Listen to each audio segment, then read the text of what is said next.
Saúdos, irmãos, com a paz do Senhor, amém? Vamos orar para a gente iniciar nossa aula de hoje. Senhor, nosso Deus e nosso Pai, neste momento, Senhor, nós queremos te apresentar as nossas vidas, te apresentar, Senhor, cada pessoa que está assistindo essa aula e pedimos que o Senhor venha em nome de Jesus nos conduzir, nos dar sabedoria, que o Teu Espírito Santo esteja conosco, Deus, nos capacitando, que em nome de Jesus o Senhor fale aos nossos corações, repreende todo impedimento, Deus, tudo aquilo que vem para atrapalhar a nossa maturidade, o nosso crescimento espiritual. Que em nome de Jesus, Senhor, derrame sobre nós a Tua unção, o Teu Espírito Santo, a Tua graça, a Tua bondade, e vai repreendendo das nossas vidas tudo aquilo que não vem de Ti, Deus. Todo o levante do inimigo, meu Pai, toda a incerteza, Jesus, toda a insegurança, todo o medo, toda a enfermidade, meu Pai, todo o laço do maligno, tudo aquilo que não vem de Ti, que o Senhor repreenda em nome de Jesus. Amém? O título da lição de hoje é Fé para crer que Deus fala por meio da profecia.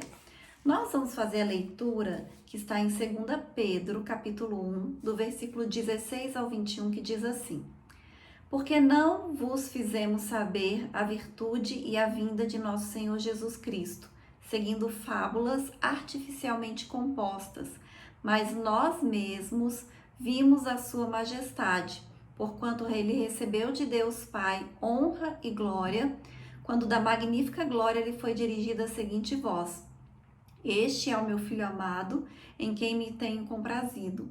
E o ouvimos esta voz dirigida do céu, estando nós com ele no Monte Santo.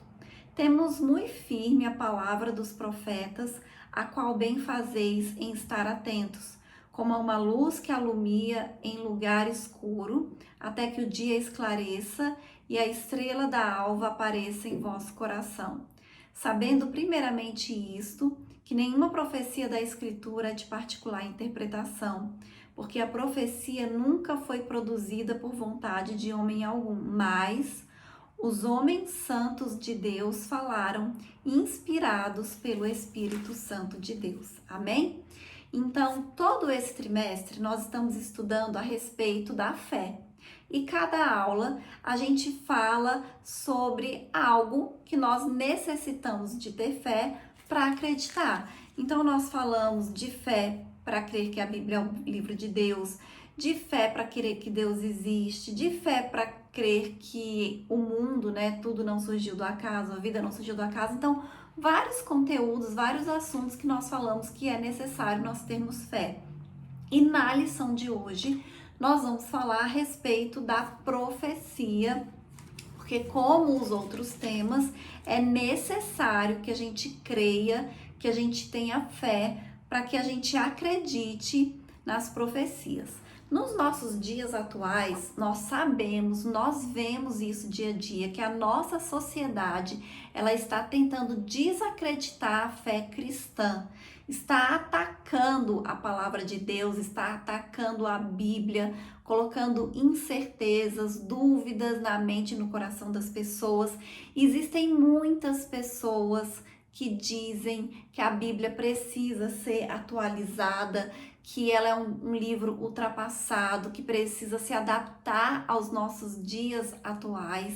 E a gente só consegue ver a arrogância dessas pessoas de acharem que elas são mais capacitadas do que Deus. Porque se Deus deixou a palavra de Deus para nós seguirmos, não é para a palavra de Deus se adaptar à nossa vida, aos nossos dias atuais. Muito pelo contrário, é para nós vivermos de acordo com a palavra de Deus, porque com certeza ela é o melhor para toda a humanidade. Mas pessoas arrogantes e prepotentes acham que elas sabem o que é melhor para a humanidade, que elas sabem mais do que Deus. E nessa lição especificamente, nós vamos estudar a respeito do profetismo no Antigo Testamento, sobre o dom de profecia, sobre a responsabilidade da igreja como portadora da mensagem profética e princípios de interpretação das profecias bíblicas. Então, nessa lição de hoje, nós vamos falar um pouquinho sobre esses assuntos. E o primeiro tópico da lição, ele fala assim, os profetas do Antigo Testamento, o profetismo. Então, o que é profetismo? O que significa isso, profetismo? Então, segundo teólogos, estudiosos da Bíblia, da Palavra de Deus, o profetismo é um movimento que surgiu no século 8 a.C. em Israel.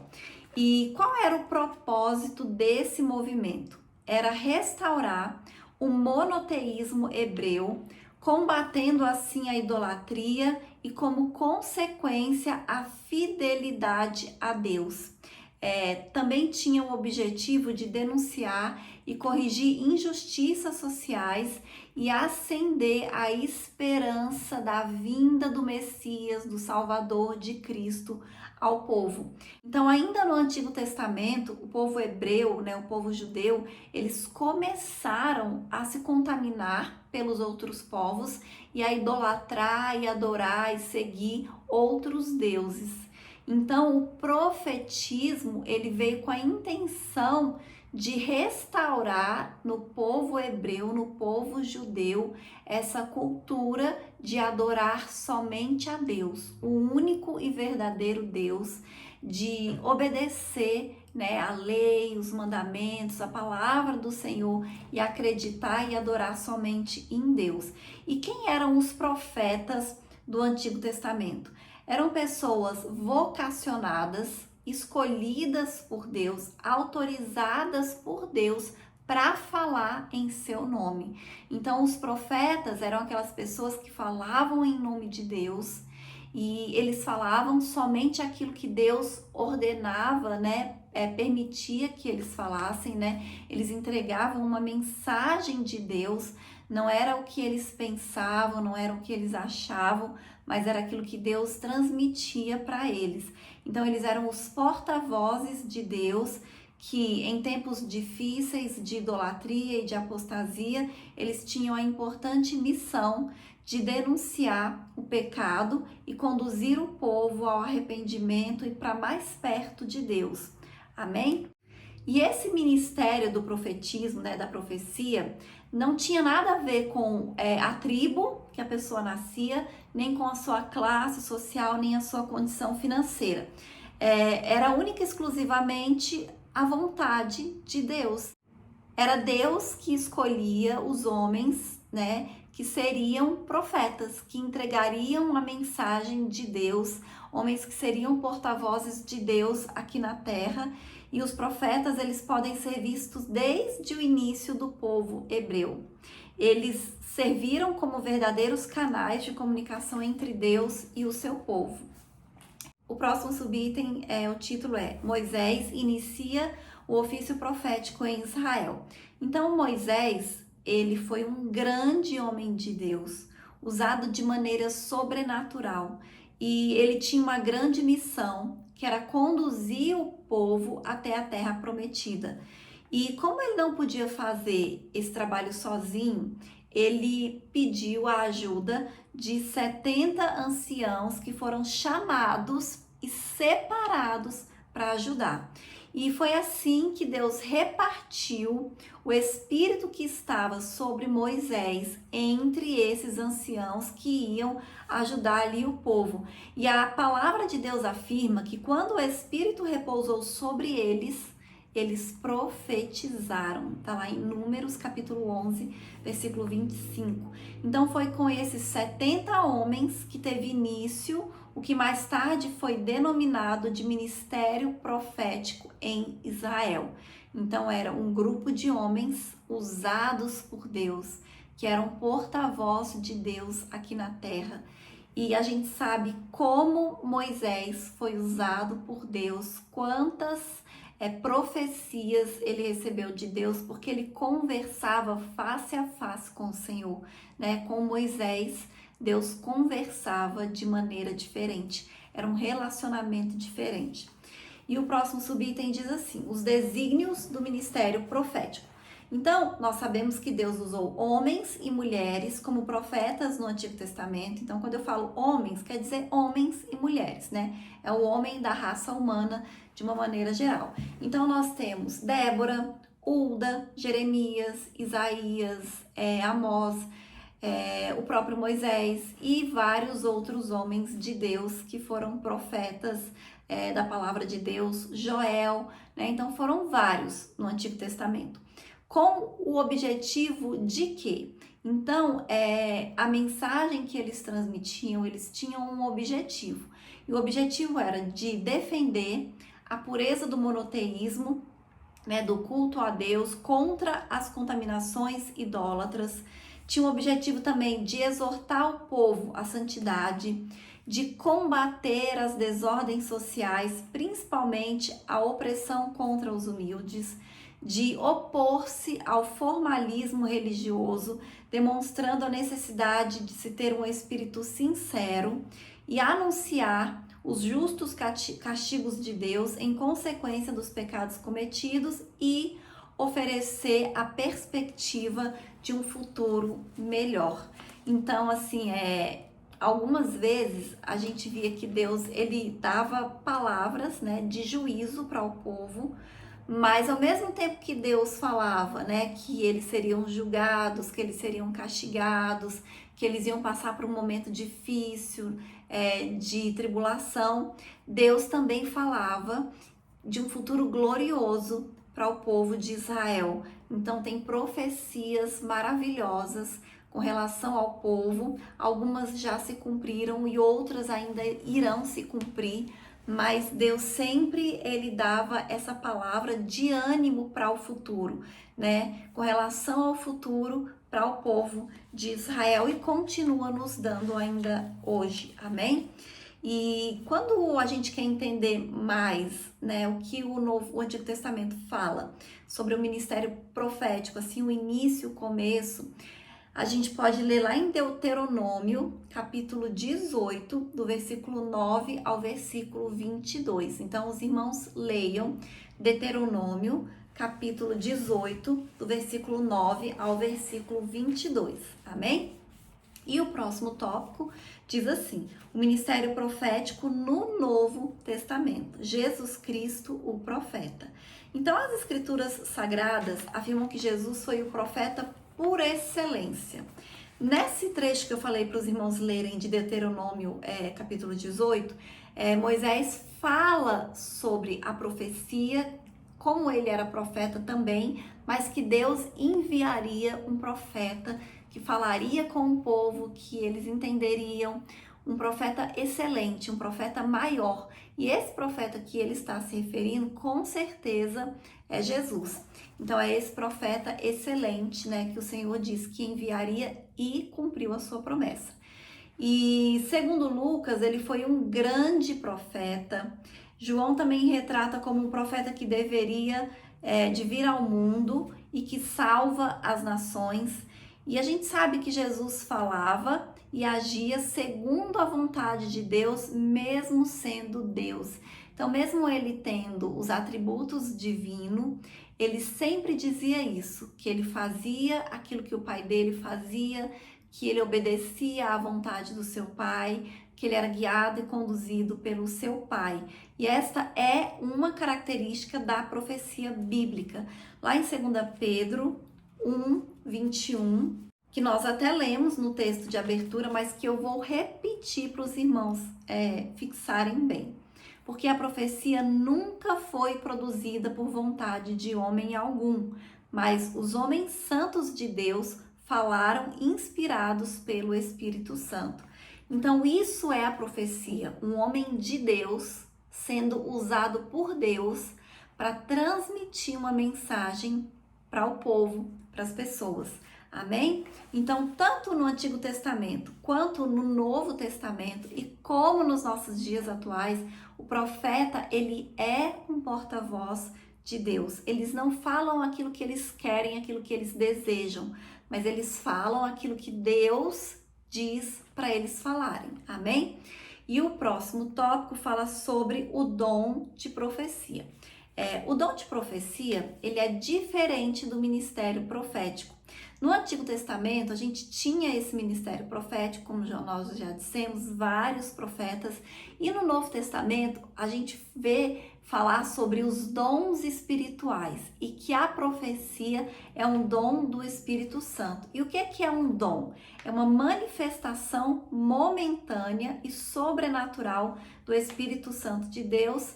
E a profecia é um dos dons prometidos, né? Um dos dons espirituais prometidos. Inclusive no livro de Joel, nós ouvimos falar sobre a profecia. Joel capítulo 2, versículo 28 ao 32, fala sobre esse dom de profecia. E a profecia, como todos os dons, segundo Paulo em sua carta aos Efésios, Efésios 4, do versículo 11 ao 14, tem por finalidade o aperfeiçoamento dos santos e a edificação do corpo de Cristo. Então, o dom, ele sempre vai ter o objetivo, a finalidade de edificar a igreja. O dom é para nós, é para nos edificar, é para servir a igreja, é para servir o corpo de Cristo. Então, o fato de nós termos um dom não nos torna pessoas melhores que os outros por ter determinado dom, mas nos torna servidores, né, do povo, do corpo de Cristo, naquele dom que nós recebemos do Senhor. Então, nós temos que usar, né, nós temos que servir o corpo de Cristo com o dom que nós recebemos de Deus. E é importante ressaltar que o dom de profecia, nesse tempo, ele não é infalível. No Antigo Testamento, também havia homens que diziam que estavam falando em nome de Deus, mas que não estavam. Então, as profecias não se cumpriam. E essa é uma das maneiras da gente saber se o profeta foi usado por Deus ou não, é o cumprimento. Se cumpre, foi Deus que falou. Se não se cumpre, então não foi Deus que falou. E a profecia, de acordo com 1 Coríntios capítulo 14, versículo 29, ela diz que ela deve ser corrigida e julgada. Diz assim: falem 2 ou 3 profetas e os outros julguem. Então, a profecia ela tem que ser hoje, de acordo com a palavra de Deus. Se for algo que é contrário à palavra de Deus, mesmo que se cumpra, não é de Deus, porque Deus ele não é contraditório, ele não vai falar uma coisa na sua palavra, deixar registrado na Bíblia e depois mandar um profeta para falar o contrário. Então, nós temos que ter esse discernimento e essa sabedoria para julgar quando uma profecia ela é ou não de Deus. Às vezes é até um discernimento de espíritos, né? É a gente ter o discernimento de quem é que está falando, quem é que está sendo usado ali naquele momento. E aí o próximo subitem diz assim: a igreja como voz profética. Então, o profetismo, como nós conhecemos no Antigo Testamento, findou-se com João Batista, mas os dons espirituais são concedidos à igreja pelo Espírito Santo de Deus. E como eu já disse, entre esses dons existe o dom de profecia, e que a palavra de Deus diz que é um dom muito importante para a edificação do corpo de Cristo. E nós podemos afirmar que a igreja ela possui uma mensagem profética, que é anunciar a Cristo, evangelizar, ensinar, né, discipular até que Cristo venha. Então Deus ele nunca deixou de falar com o seu povo e ele continua falando conosco, mas nós precisamos estar atentos, porque será que nós estamos atentos para ouvir a voz de Deus? Será que nós realmente queremos ouvir o que Deus tem para nos dizer? Ou a gente quer que Deus fale aquilo que nós queremos ouvir apenas? Então, a gente tem que ter esse cuidado e esse discernimento. Então, a igreja, nos nossos dias atuais, ela tem essa missão profética. Quando a gente anuncia a palavra de Deus, quando a gente prega a mensagem do Evangelho, nós estamos exercendo essa missão profética, né? Muitas vezes a gente pode profetizar, né? Lançar palavras proféticas sobre a vida de outras pessoas, profetizar aquilo que está escrito na palavra de Deus, né, que com certeza é algo que vai se cumprir quando a gente toma posse, quando a gente cumpre princípios, quando a gente obedece princípios, a palavra de Deus, ela se cumpre nas nossas vidas. Então, é uma profecia que se cumpre. Amém? E o próximo tópico diz assim: entendendo a profecia bíblica, princípios de interpretação. Então, quando a gente vai estudar, né, teologia, se aprofundar mais nessa questão do estudo, tem alguns nomes que às vezes a gente não entende muito bem, como hermenêutica, homilética, exegese. E aí a hermenêutica, o que é? É a disciplina que investiga os princípios de interpretação das escrituras sagradas. Então, a hermenêutica está relacionado ao estudo da interpretação da Bíblia. Quando ouvir falar de hermenêutica, saiba que é relacionado a isso, estudo da interpretação da Bíblia. E os princípios a serem estudados na interpretação de profecias são os mesmos utilizados na interpretação da Bíblia. Então, toda a escritura ela deve ser entendida de acordo com seu sentido literal, usual e comum, com exceção do contexto no qual é indicado claramente que a declaração seja simbólica. E essa interpretação da linguagem simbólica, normalmente, ela é esclarecida pela referência e outras passagens bíblicas.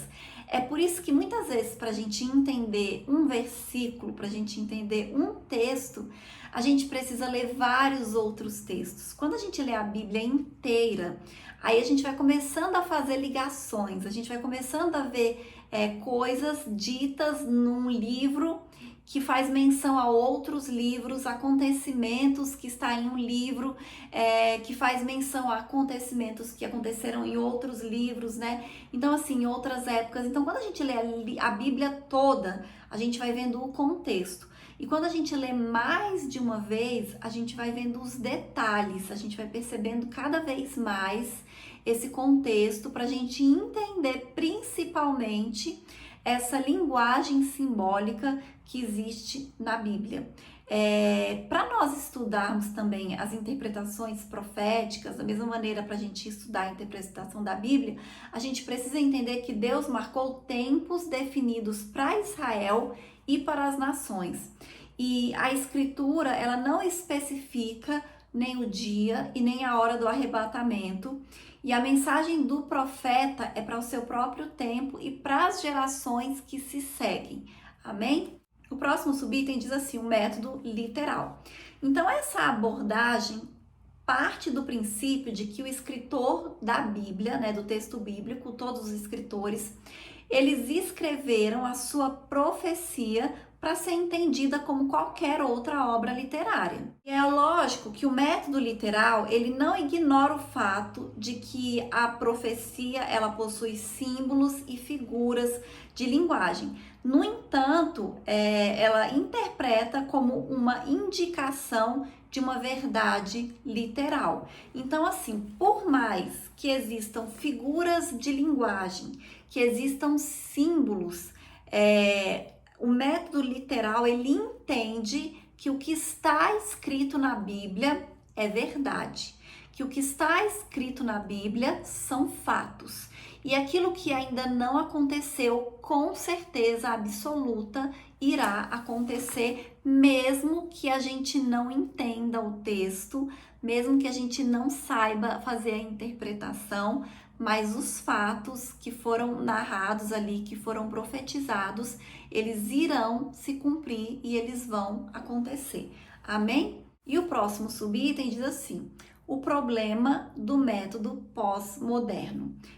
Muitos propõem uma leitura bíblica que tem a proposta de dar um novo significado ao texto bíblico para as questões do nosso tempo. Então, o problema é que nesse caminho está o questionamento da autoridade do texto e a sua inspiração e suficiência. Então, existem muitas pessoas nos nossos dias atuais que dizem que o que está escrito na Bíblia é algo assim do passado. que já foi, que já passou, que não é mais para os nossos dias atuais, que algumas coisas não se aplicam hoje. O problema desse método pós-moderno é que ele questiona muitas coisas que estão escritas na Bíblia e às vezes colocam até em dúvida. E nós acreditamos que toda a palavra de Deus, ela é inspirada para ensinar. Que Deus, ele se revela ao homem mediante as profecias que estão na sua palavra. Então, muitas vezes ali na Bíblia tem uma história e a gente tira ensinamentos daquela história, né? Coisas que o Senhor quer nos mostrar, quer nos ensinar e que serve perfeitamente para os nossos dias atuais, mesmo aqueles textos que estão lá no Antigo Testamento, que a gente acha, não, isso de jeito nenhum se aplica aos nossos dias atuais, mas se a gente for ler, se a gente for meditar, se a gente for estudar, a gente vai perceber que ali tem um ensinamento que cabe muito bem para a nossa vida ainda hoje. E o pentecostalismo, ao longo dos anos, ele contribuiu para uma forma de leitura bíblica correta. Por quê? Porque o que é o pentecostalismo? É a ação do Espírito Santo, né? Tem a ver com o Espírito Santo de Deus. E é muito importante que quando a gente leia a Bíblia, a gente ore, a gente peça sabedoria, discernimento do Espírito Santo de Deus, porque é graças ao Espírito Santo de Deus que nós conseguimos ter uma compreensão melhor da palavra de Deus. Então, assim, sem o Espírito Santo de Deus, a gente não consegue fazer uma hermenêutica, que é uma interpretação, né, da palavra de Deus, correta. A gente precisa do auxílio do Espírito Santo. Então, nós acreditamos na atuação do Consolador para nos ajudar a entender os textos bíblicos e também para usar pessoas no nosso tempo, como os profetas que falaram ali nos tempos antigos, no Antigo Testamento. Então, Deus continua usando homens e mulheres nos nossos dias atuais, através do Espírito Santo de Deus, para falar conosco através da Bíblia, para trazer profecias, para trazer ensinamentos, para trazer correções, para trazer palavras de ânimo para o nosso futuro. E voltando para a questão da interpretação, alguns métodos de interpretação, por exemplo, o pós-moderno, dá ao leitor a autoridade de decidir o significado do texto. Isso pode ser até muito interessante para uma obra de ficção, um romance, mas não se tratando de texto bíblico, que é a nossa regra de fé e prática. Então, assim, se cada leitor der o seu próprio significado para o texto, der a sua própria interpretação, nós vamos ter tantos significados quantos forem os leitores. Então, cada leitor tem o seu significado. E é assim que muitas vezes surgem as seitas. As pessoas começam a ler os textos da Bíblia e aí elas pegam aqueles que interessam mais, dão a interpretação e o significado que eles querem e a partir dali eles criam uma nova religião. Então nós precisamos ter muito cuidado com isso.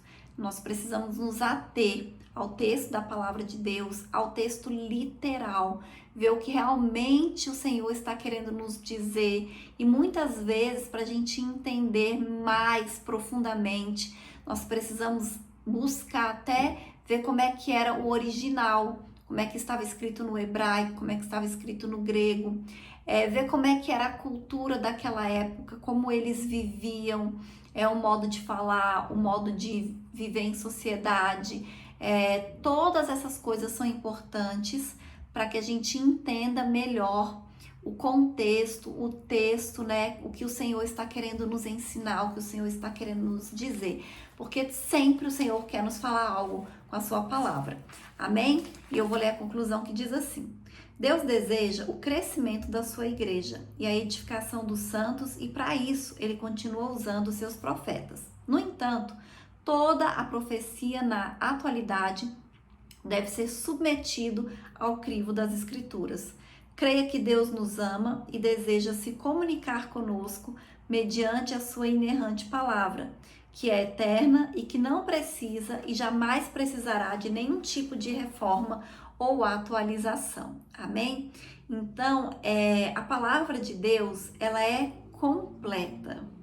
E nos nossos dias atuais, sempre que nós ouvimos uma profecia, nós temos que ver se ela condiz com o que está escrito na palavra de Deus. Como eu disse, se ela estiver contradizendo algum texto bíblico, então não foi Deus que falou. E por isso que é importante nós conhecermos muito bem a Bíblia. E com certeza a Bíblia, ela é a palavra de Deus. A Bíblia, ela é eterna e imutável. Então, quem acha que a Bíblia precisa de atualização, essa pessoa é que está precisando renovar a sua mente, rever os seus conceitos, porque com certeza é ela que está precisando de Deus, né? De uma mudança e de uma transformação. Imagina o nosso mundo hoje, se todas as pessoas vivessem de acordo com o que está escrito na palavra de Deus. Seria uma bênção, seria outra coisa, outro mundo. Não teria crimes, não teria violência, não teria traições, não teria corrupção, não teria drogas, não teria vícios, não teria pornografia, nem pedofilia, nada disso existiria se todas as pessoas vivessem de acordo com o que as escrituras nos ensinam. Então, quando os irmãos ouvirem alguém dizer que a Bíblia precisa ser atualizada, ore por essa pessoa, porque ela precisa ter um encontro com o Senhor. Porque com certeza é o mundo que está precisando voltar mais para a palavra de Deus e não a palavra de Deus se voltar para o mundo. Amém? Essa é a lição de hoje e até a próxima aula em nome de Jesus.